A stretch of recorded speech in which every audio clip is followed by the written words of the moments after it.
Welcome back to the Denver Sports Betting Show. I am your host, Taylor Sadusky. This special segment is brought to you by our partner at Fan Day Nation, not only giving you the best insight to all things NBA, NFL, NCAA, you name it, but giving the communities together and just building the brand for the fans. So with that being said, I have some great guests with me on the couch today. We have Tony Shams, Ryan, and Manny in the mix.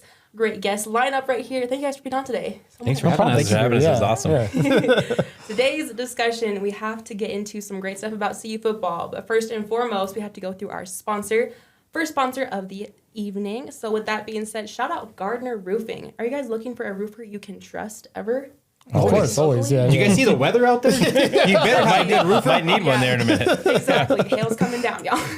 With that being said, Gardner Roofing is Colorado's expert roofing team, family-owned and proudly serving the community since 1998. At Gardner Roofing, they don't just build roofs, they build relationships with unmatched craftsmanship, honest pricing, and a team that treats you like family. No wonder our customers keep coming back and bringing their friends. So if your roof needs some love or you want some advice you can trust, visit them at Gardner Roofs or get them a call today at 303-332-6224. Our family has your family covered, especially today. Yeah. So last week, we pretty much talked with Jake about the Nuggets clinching that heater against the Clippers, going 7 games. It's looking like that against the Thunder. Hopefully, Game 6 isn't the last one. How things have changed. How things have changed. Tables have turned, Manny. With that being said, we're going to switch gears and go into the NFL now. And we're going to talk about some former busts and how it's looking in the scope of pretty much Coach Prime's situation right now. So with that being said, we should start off back a little bit earlier at the spring game. We have a little bit mixed reviews about Travis Hunter and Shedeur Sanders having their jerseys retired. Can I just get you guys' takes on like what you guys feel personally? We'll start with you. Well, I feel like, again, the university, they're going to do whatever they want to do. The players are going to do what they want to do. Prime does what he wants to do. So whether it's their choice, whether it's warranted, that's totally up to them. I love what they did for the university. But again, does 14-13 as a starting quarterback really set the bar for what you're going to do to retire a jersey? You know, when the next guy comes in, has a better season, possibly has a better season than Shedeur, then does his number get retired? So I thought it was, again, Travis Hunter, I think, Heisman Trophy, playing both ways, 100%. Top pick in the drafts, totally warranted. Shedeur was a little bit of nepotism, sure, but go for it.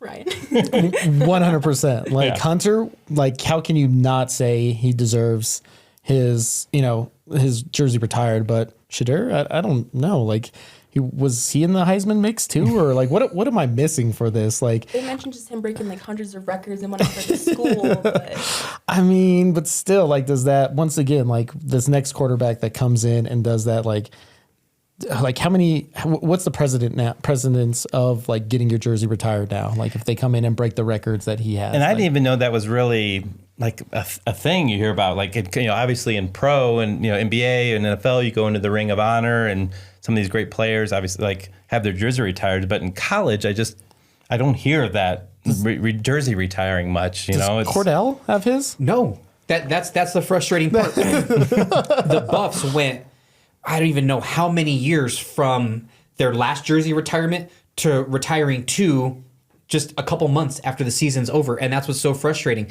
Does Rashaan Salam have his jersey retired? We're talking about Heisman winners. Oh, it's a no-brainer. So the year after he was killed, unfortunately. Yeah. So, and that's the frustrating part, is there's so many great Buffaloes that are out there that don't have their jersey retired or have their jersey retired, after their passing. And Travis Hunter, again, no-brainer, but for a fifth-round quarterback, does that really set a very high bar? And you commented on not hearing it, and it might be because it's, really local. You know what I mean? We may not hear who Auburn, retired his jersey this year, but I mean, the amount of time that they went from retiring the last jersey to 2 at the same time, I don't know. I disagree with it, but it just waters it down. Like like if they went on to like win a national championship or something, or a bowl game, just one bowl game. Yeah. That would have been awesome. Yeah.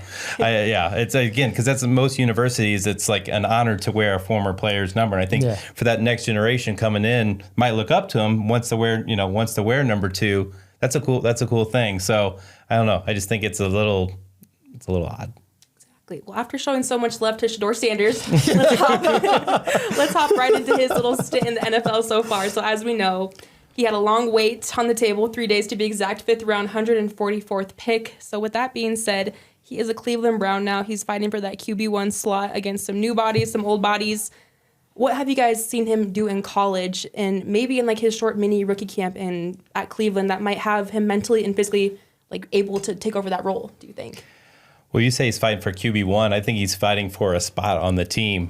When you look at the Browns quarterback room right now, I mean, you got 5 quarterbacks on the roster. Yeah. You got Flacco, you got Pickett, you got a guy named Deshaun Watson, and then you got Shedeur and Dylan Gabriel, who they took. So you got 5 guys. So I don't know. Like, again, when you're sliding that far, and this is, I think you're a product of what a lot of the media did with Shedeur and who he was. I mean, you build him up and then you want to tear him down. But, the talent, 32 teams aren't wrong. These guys want to win, and they can look past some controversial off the field stuff if it's there. And it's why, I went on our show, I went on, some of my channels and said, look, CU isn't on the same level of these teams, but we built them up. They brought in money. Game day comes in here a couple of times. We got big noon kickoff every other weekend, it seems like, for a team. And a guy, I mean, he had great weapons at a receiver as well, too. But it was kind of a gimmicky type offense where they were just throwing it around the yard a lot. And a lot of times that doesn't translate to the NFL. Look, I mean, we've seen so many guys, Tim Tebow, that bring a lot of, media attraction around to them that don't pan out. And I think a lot of teams, especially if you're not going to be the guy in the starter, why do we want all this other, controversy and circus circling around a guy that's not even on the field? Damn, comparing him to Tebow. You can see them hanging out. Shedeur, the one thing that his whole time with CU and even now, he's used to like the circus of media. So like, I don't think like he can be in the headlines, even just for this draft, like falling and everything. I really don't think it hurt like his confidence, anything. I think he has, plenty of that, which, I think he needs for this competition. I think that's the huge advantage he has is he believes in himself. He's used to this media coverage. So it's going to be nothing for them to be like, oh, he's behind, Flacco or, Deshaun, whatever it may be. I think he's just going to go in there and he thinks he's going to get this spot. So I think I think that's what's he's used to, and that's going to help him get the number 1 spot. Mm-hmm. Especially with having his coach, like his dad coach him his whole career, basically. Something in a little bit of situation. What is your take on that then? I think I'm more with Sham. He's going to have trouble getting the reps. He's going to have trouble showing off what he can do. Having 5 quarterbacks in a quarterback room is insane. There's only so many footballs to go around. So I think he's going to be the best quarterback in that room, but is he going to have the chance to show it off? Without your dad being your coach, he may not be favored. And the interesting thing when Coach Prime first became the coach, with the Louis, I'm bringing my Louis, and he said that. One of the other things that he said at that time was everybody's going to have to fight for a roster spot. Everything's up for grabs. Not an exact quote, but basically something along those lines, except for our starting quarterback. That's going to be Shedeur. So, he's always had that. And how is he going to react when you have to go out there and prove yourself every single day? You might only get 2 or 3 reps with the first team. And how are you going to perform during that time? I hope he does good. He did so many great things for CU football. They can't be discounted. I mean, even just the memories. The Hail Mary, I think it was against Baylor. Yeah. Mm-hmm. Great throw. I mean, memories that I'll have for the rest of my life. And I wish him nothing but success. But see, in sports, there's always a scale. How good are you versus how much baggage do you come with? And I think that's the reason he fell on the draft was because people were seeing the baggage that comes with him and the talent not really being there. So does he have the opportunity to do it? Might be tough, but it's there. And I hope he takes it and I hope he thrives. I would love nothing more to see him do great in Cleveland. But when you're going out there before the draft and saying, oh, we're going to pick and choose where we're going to go. Cold weather, struggling franchise, we're not going to go there. You really limited your options, when you're out there starving for food, you don't really pass by the half-eaten cheeseburger. And unfortunately, he's going to have to eat that cheeseburger and be happy with it and do something with this opportunity. So I hope he does. And that's where he landed too, was like in a cold. Exactly. I felt like the team that he was talking about was Cleveland. Yeah, and I don't want to, again, you're closer to the university than we are, and I don't want to turn into a bash fest here. Oh no, I'm good. I'm just gonna sit like this. No, again, I wish him all the best, and I hope he proves us wrong. But again, that's the great thing about sports. It's why we all love sports, is because it is a meritocracy, and all these guys want to win, and the cream rises to the top, and the best player. These teams, it's a big business, the NFL, and they want the best talent they have. And if he's the guy, he's going to start. And if he's not, again, that's what we kind of took off the top of it with is the reason why he kind of fell is I feel like there's only there's 32 teams in the league. There's 32 starting quarterbacks. There's only a handful of teams that needed a starting quarterback, and if you don't see him as the guy, you're just going to take more players who are going to get on the field and make more of a difference sooner. And I feel like it was, once you get past that first round, it was just a big game of chicken to see who was finally going to take him. And for that matter, I don't think Jackson Dart is really going to be that great either. Nobody thought Tyler Shuck is going to really be that great. So it was a really weak quarterback class, and I just think that now you got to go out there and prove it, because why waste a pick early when you can get somebody that is a more of a for sure prospect. I agree.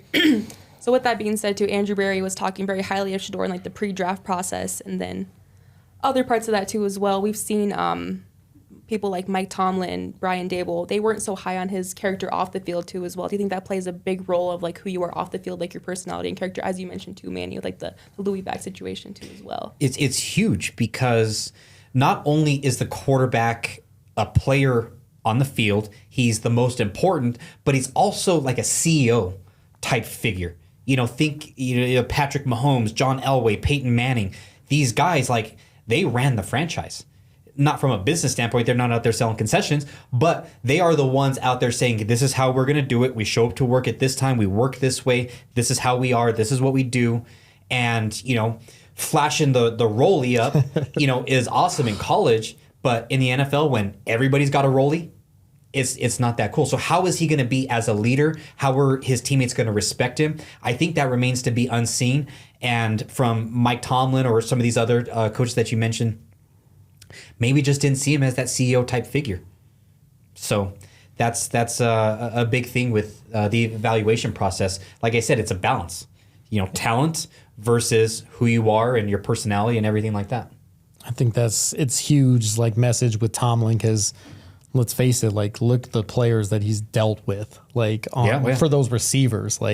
He was able to deal with them. He gets them every year. He somehow drafts these amazing receivers every year that are just tough to deal with. And for him to still pass up on Shedeur, I don't know, that just says a lot for Tomlin to do that. Yeah, there's that line you got to walk really between a quarterback. He needed a quarterback, and he still said no, thank you. Yeah, there's that line you got to walk between confidence and also knowing when to dial it back when I'm getting a little bit too arrogant, and sometimes people can misconstrue that the wrong way. And again, you got to keep the locker room intact, and when you're with a bunch of grown men, there's a difference between college and the pros. Like everybody was talking about Coach Prime going to the NFL.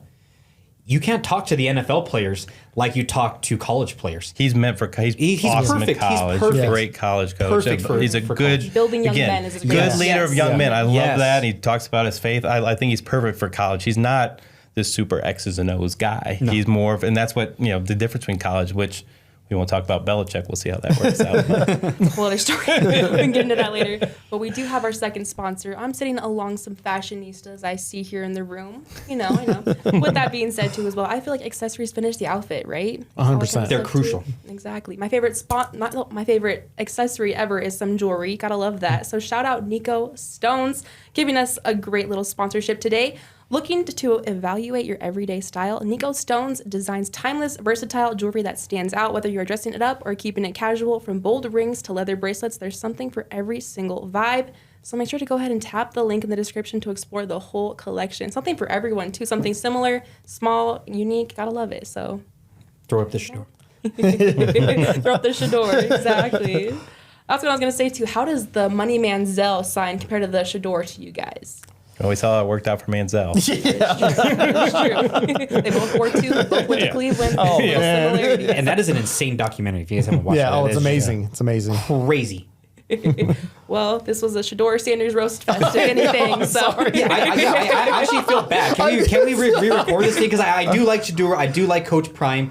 I think they butchered the draft process. Yeah. And I feel really bad for him because I don't think he should have fell. I think part of it had to do with how they carried themselves and conducted themselves through the draft process. I'm not saying he should have been a number 1 pick or anything like that. That's up for the teams. But him falling as low as he did, I think was just a mishandling of the draft process. Buffs, Shedeur. It's all love. Yeah. It's all love. Prove us wrong. Prove us wrong. As soon as I get a Rolex, I'm going to Shedeur too. It's an AP. Just kidding. Haters are motivators, as they say. But thank you guys so much for tuning in. Denver Sports Betting partnership with Fan Day Nation. Thank you guys so much for tuning Thanks for in having and us. being on the Thank you, show with me thank you. today. It's been fun. And we will see you guys next week. Thank you.